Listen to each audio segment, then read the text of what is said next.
Okay, Tov. Today's Daf Yomi is Bava Kamma Daf Lamed Hey, Bava Kamma 35, but we're going to start on Lamed Daled on the base, 7 lines from the bottom. The Gemara taught in the name Rabbi Avo said in front of Rabbi Yochanan, Tani Rabbi Avo, Kamed Rabbi Yochanan.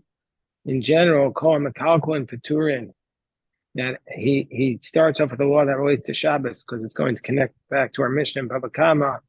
Anybody who does a destructive act on Shabbos is going to be exempt from liability from the Torah, with the exception of chutz michovo mavir, with the exception of if you make a wound or if you make a fire. In order to be responsible on Shabbos, you need to be doing a malachas machshavas, an act of creativity. So if you do a destructive act, you're going to be exempt. However, we change that rule as it relates to a wound or a fire, says Rabbi Avo, that even though it's destructive, you're still going to be liable. Even though it's destructive, you're still going to be liable. So when he said this in front of Rabbi Yochanan said, Puk, Tani Levra, go say this source outside. I mean, take it out of the base medrash. Chovo and Mavir in a Mishnah. Whoever says that if the Chovo and Mavir, the wound or the fire are done in a destructive act, that they're liable, that's not correct. I say that they're also exempt, says Rabbi Yochanan. Nimtim Tzolomar Mishnah. If you want to say, no, I have the source that says that they are indeed, generally speaking, liable. It's not true, says Rabbi Yochanan. Chobel, it's talking about a discrete case where you wound, but tzarach l'kabel, because you wound the animal so you can get the blood out to feed the dog. But ma'avir b'tzarach afro, or you burn because you want to get the ashes. Meaning to say you're doing it the reason why you're liable is because you're doing it for a creative purpose, for a salutary purpose. But in general, Rabbi Yochanan says that just like you're exempt from mekalko, also you're exempt by fire, by wound and fire. So the Gemara says, Tanan, but let's try and bring a proof against Rabbi Yochanan from our Mishnah, which we said, Shor shehidlik as a kedish b'Shabbat. Somebody's ox lights a field on Shabbos. Potter. We're going to say that the person whose ox lit the field on Shabbos is not liable. Why not? It says that you're not liable. Excuse me. Shor shehidlik as a kedish b'Shabbos. We have read it wrong. Shor shehidlik as a kedish b'Shabbos is chayiv. If your ox lights a field on Shabbos, you're liable for the monetary damages caused by your ox. However, who shehidlik as a kedish? But if he himself lights the fire, we're going to say he's potter. He's exempt. Why is he exempt? Because Tani who dumya deshoro. He must be the same case as the ox. Masharo to just like the ox is not doing it for any salutary purpose. So afunami do is not doing it for a salutary purpose. Vikatani potter, and yet we say that the person who burns the field of Shabbos is exempt from damages. Why? Must be because he's liable for death on top of 35a. And we have the principle that if you're going to get the more severe penalty, it's kimle b'derabimine. We only give you the more severe penalty and we hold you exempt from damages. So we see from here that if a person burns a fire on Shabbos, even though it's not for a salutary purpose, you're going to be responsible. So this is a question against Rabbi Yochanan.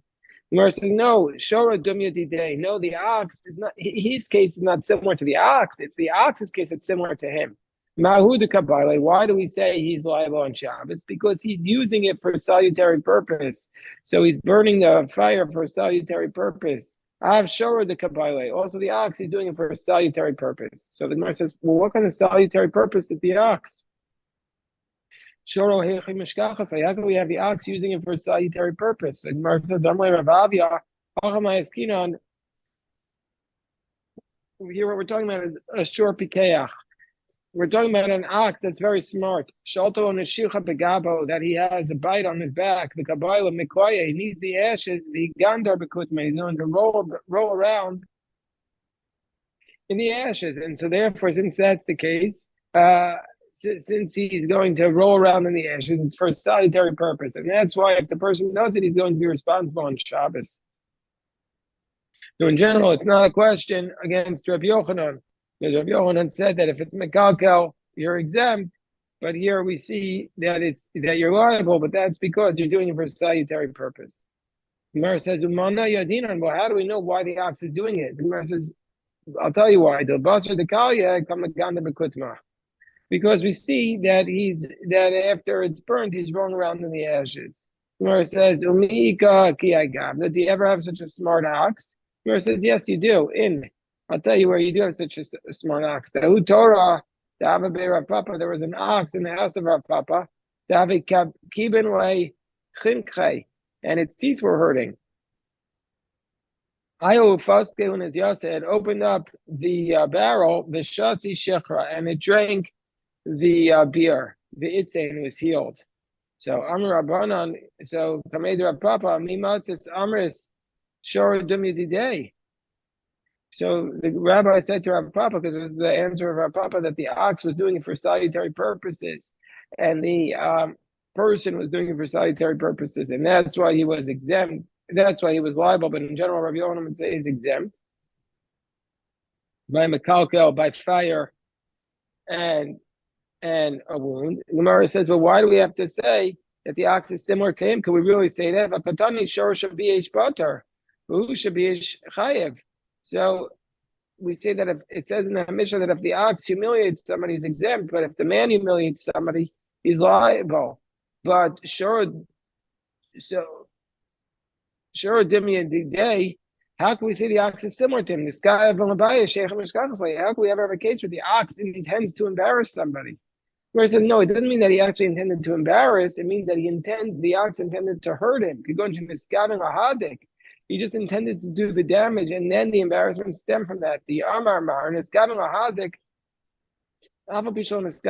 we say that you're liable for damages if you intend to do you're liable for humiliation, generally speaking, if you intend to do damage, even though you don't intend to humiliate. So the first answer that we explained, Rabbi Yochanan's case, the question was that Rabbi Yochanan says that if you're mekalko, if you're destructive act by the fire and the wound on Shabbos, you're still going to be exempt. And the Gemara brought a question on it from our Mishnah, from the fact that in our Mishnah it says you're liable. So the Gemara's answer to that is, no, there was a salutary act. But Rava gives a different answer. Rava says, why is the man exempt from making the payment if he burns the field on Shabbos? Because Masnisin is b'shogeg. Our Mishnah is talking about a case where he does it accidentally. So he doesn't need the ashes. So the reason why he's exempt from payment is not because he's liable for death, because our Mishnah is saying, even in the case of shogeg, where there's no responsibility to death, he's still going to be exempt. What's the reasoning? Just like if the animal strikes, just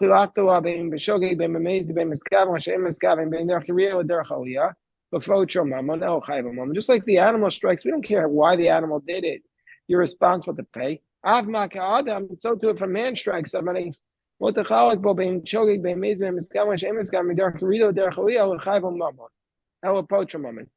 to say, the reason why he's going to be exempt from the monetary payment here is even though he necessarily wouldn't be responsible on Shabbos because he did it accidentally, nevertheless, we're going to say that even in the case where you do it accidentally, you're not liable for Kimle b'deravmine, even though you're not liable for death, we're still going to apply the principle of Kimle b'deravmine.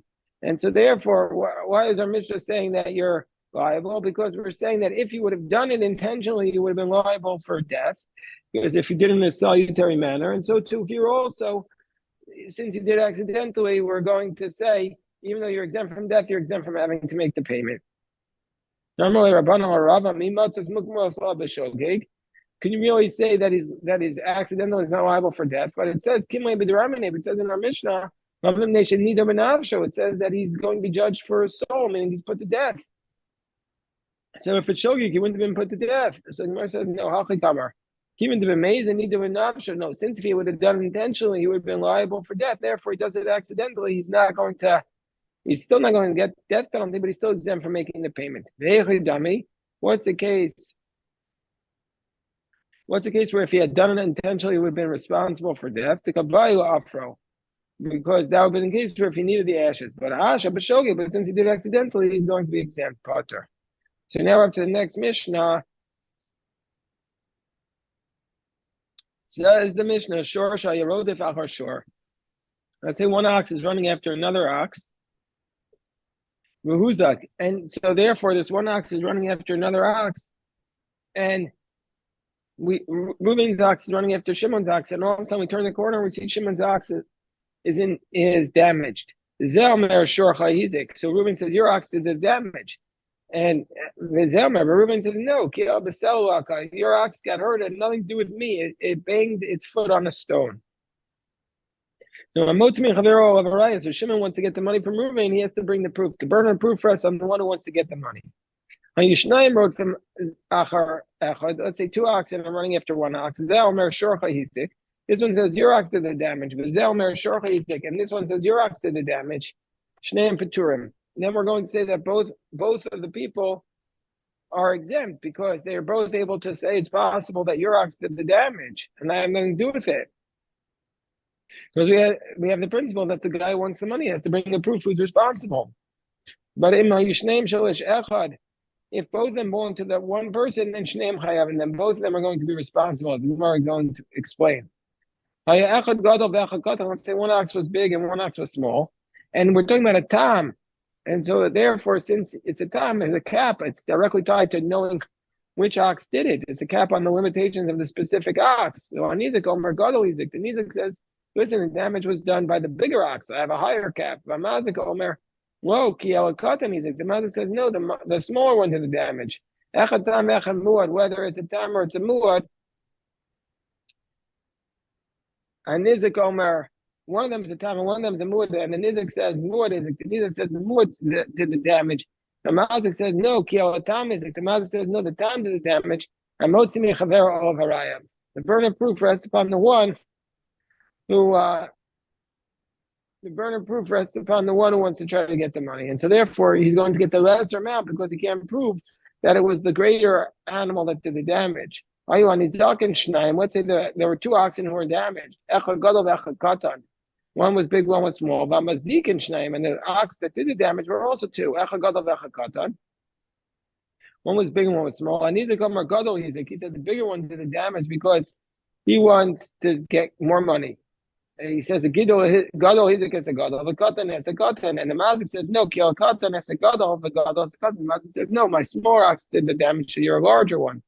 And the large one did damage to the small one.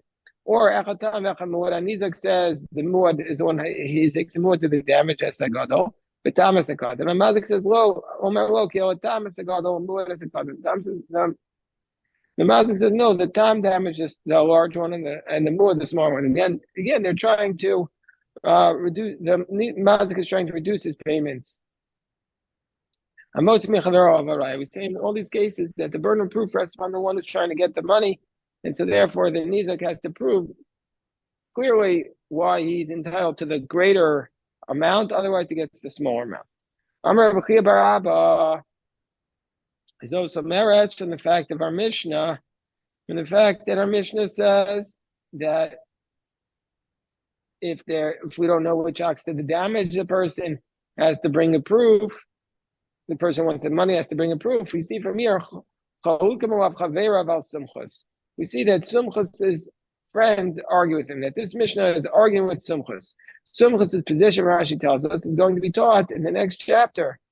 In the Gemara, there's going to be a brisa, and the brisa says, let's say you have an ox that gores a cow, and we don't know if the cow was pregnant at the time or not, because we find the fetus next to it. So we say, someone says we divide the money of the fetus. But from our Mishnah here, we're learning, no, if you want to get money, you have to bring a proof. So it's clear that our Mishnah argues with Sumchus. Sumchus says, he says the money that's in doubt, you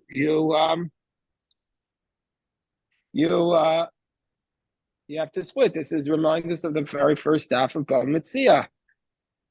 So Sumchus of the position that money that's in doubt, you split. So Amar Rav Abba Ramama or Rav Chia bar Abba Amar Sumchus. The Sumchus say his case afilu bari v'bari, even if both of them are certain, both of them make a claim of certainty. In the case of the fetus that was found next to the animal, or the dead baby cow that was found next to the cow, there nobody could know. But here, both of them are saying, "I know for sure your ox did it, or I know for sure your ox tripped over a stone." And so the question is, will Simcha say his law even in the case where a person says, "I'm certain that I don't owe the money"? Would we say still we split it? Now you're going to say that our Mishnah is not like Sumchos. So the Gemara says, Amar in. Yes, Amar Simchos afilu bari v'bari. Simchos would say his case even in our situation when they're both certain. Simchos would say we split it. Gemara says, "Umimai." How do we know that our Mishnah is the Masnisim and bari v'bari? How do I know that our Mishnah is talking about a case where they're both certain? The Gemara says, "I'll tell you how." The Katani, Zel Mer Shorcha, he's like Vizel Marloki. So this one says that your ox did the damage, and this other one says no, that your ox tripped over a stone. So they're both speaking in a case of bari. So it's clear to them that they were both speaking in a case where they're certain. And we're saying that Sumchos would say even in that position. Rav Papa challenges this explanation of Rav Abba Bar Mamo. He says, "Midareisha bar v'bari." You're saying that in the first case they're both certain. Seifanami bar v'bari. So that means that the whole Mishnah usually is talking about one who came to one similar scenario. So you're going to say in the conclusion they're also talking about a case where both parties are certain. But what does the concluding case say? It says if one of the oxen was big and one was small, and the Nizak Omer Gadol Hizik, the Nizak says the large one did it. Umazik Amar Lokel Katan Hizik, and the Mazik says no, the smaller one did it. Echatam Echamuad, and one was a tam and one was a muad. Nizik Omer Muad Hizik, Mazik Omer Lokel Tam Hizik. In that case, we say the person has to bring a proof. And so therefore, neither one is obviously there is not certain. So there it's a case of Shema. So from the fact that it says so we're going to say it's clear that they're not proof. But we see that if he wouldn't bring a proof under these circumstances, if he wouldn't bring a proof, he would only be able to claim like the Mazik taught it. So we see from here, Rashi says, even though he says, I'm certain that this one is not the one that damaged me. So, so do you want to say that if this is a case where they're both speaking bari, where they're both speaking certainly, and even though he says that I am certain that the Mazik says my small ox damaged you, and the other one says no, it was your large ox that damaged me, and so unless he can bring a proof, he's going to take it just like the Mazik says, meaning to say he's only going to take it from the money of the small ox. So a small ox. So let's say that this is a proof, a refutation against the position of Rabbi Bar Nasan, because we have another principle of Rabbi Bar Nasan who says that if a person says you owe me wheat, and the other one says no, you don't owe me wheat. I owe you I don't owe you wheat, but I do owe you barley. He's going to be exempt. So, meaning to say, in this case, since he says I don't owe you the large one, I only owe you. I don't owe you the small one. It was it wasn't the small one that did it. It was the large one, and we say that he could collect only from the small one. This is the reputation of Rav Bar Nasan, who says in a case where you contradict a claim, but you put in you admit to something else, you're going to be exempt. The mazik is exempt, but here we're saying that the mazik is liable. So it must be that we're talking about a case where it is not bari v'bari, but it's bari v'shema. That the mazik is certain and the nizak is unsure. So the Gemara says it's a case of one is certain and one is unsure. So the Gemara says the Amar bari man. Well, who's the one who's certain here?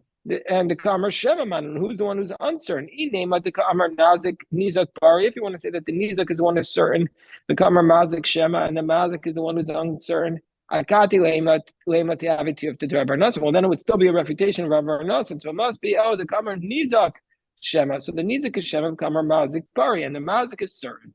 And that would be consistent with Rabbi Nasan, because the Nizak is not making a claim with certainty. So that's why the mazik still has to pay.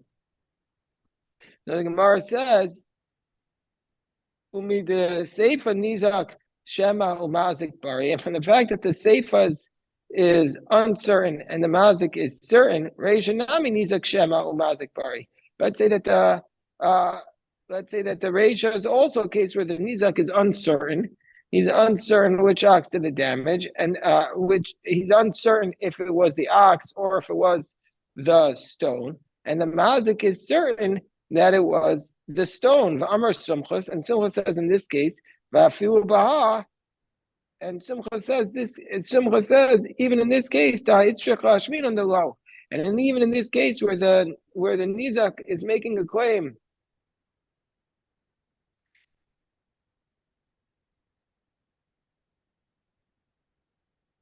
even in this case, uh, so hold on one second. Even in this case, we are going to say feel about it on the low. Even in this case where the nizak says Shema, and Sumchus is going to be of the position that they're going to split it. And so therefore the Chacham need in our mission need to argue on him and say in this case, no, we say Amotzi Mechaver Olav Haraya, that if he wants to get the money, he needs to prove it. And say in this case, we're not going to split it. And so it's obvious that in this case where the person makes the claim comes with the claim of Shema, and the person who's claimed says a claim of Bari, we're going to Simchus maybe would agree to the Chachamim. So in this case, Simcha says, "Afilu ba'ad itzrach hashmina delo." The Gemara says, "Well, no, we're not going to say that because." And Simcha says, "No, I don't agree with that. I still say chok." And the Gemara says, "No." Seifa, the concluding clause, is talking about a case of nizak shema umazik bari. The concluding case is where a case where the nizak is shema and the mazik is bari, and the reisha is talking about a case where the nizak is bari and the mazik is shema, and that's where Simcha says. So Gemara says, well, really, and that's where we say because the mazik is only shema, and so therefore under these circumstances, the chachamim are not necessarily the chachamim are not going to agree with this case with Sumchus. So look at Rashi. Reisha to cover mazik shema v'nizik bari. And there Sumchus is saying that since the mazik is shema and the nizak is bari, Sumchus says in that case that we're going to split it. That the Rabbanan say no, in this case he's going to get the upper limb, he's going to get the upper hand, and the Toveya is going to need to bring a proof. So the Gemara says, but now we're talking about a case where the first case is the mazik is bari and the nizak is shema, and then the mazik is shema and the nizak is bari, and the last case the mazik it's the reverse, so they're not the same case. The Gemara says, no, they are the same case. Amrish shema bari v'shema and shema bari echad also, even though they're not exactly the same scenario, they're both talking about a case where one party is bari and the other party is shema, but bari. Shema or bari trei milinenu. But if both will be certain and one will be certain, one will be uncertain, those are two separate cases. Okay, so we'll stop the recording here, but we'll go on. We'll go on because we have a few minutes.